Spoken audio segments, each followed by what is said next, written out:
کے آخر میں جو مشق دی گئی ہے اس میں سب سے پہلا پورشن ہمارے پاس ہے الکلمات والتراکیب، جس میں آپ کے سامنے الفاظ دیے گئے ہوتے ہیں اور آپ نے معانی تحریر کرنے ہوتے ہیں۔ آئیے بڑھتے ہیں الکلمات والتراکیب میں دیے گئے الفاظ کی طرف، آئیے اس کے معانی تحریر کرتے ہیں۔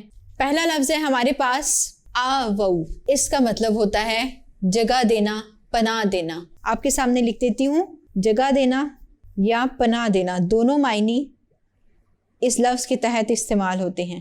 اگلا لفظ ہے ہمارے پاس استنصروا۔ استنصروا کا کیا مطلب ہے؟ ہماری اردو زبان میں بھی فتح و نصرت، نصرت و مدد، اس طرح کا لفظ استعمال ہوتا ہے، تو اس لفظ کا جو مادہ ہے وہ ہے نصرہ۔ استنصروا، نصرہ، استنصروا، اس کا معنی ہوتا ہے مدد طلب کرنا۔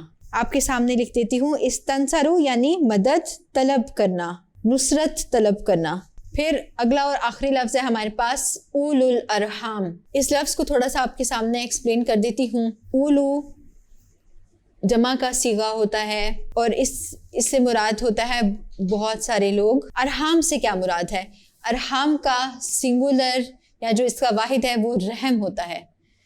رحم سے مراد بطن ہوتا ہے، یعنی جو اب اردو میں ہم پیٹ کہتے ہیں، انگلش میں ایبڈومین یوز ہوتا ہے، یعنی جو آپ کے رحم کے رشتے ہوتے ہیں، جو قرابت کے رشتے ہوتے ہیں، جو ماں کی طرف کے رشتے ہوتے ہیں، جو باپ کی طرف کے رشتے ہوتے ہیں، تو اولو الارحام میں آپ کے خونی رشتے مراد ہیں۔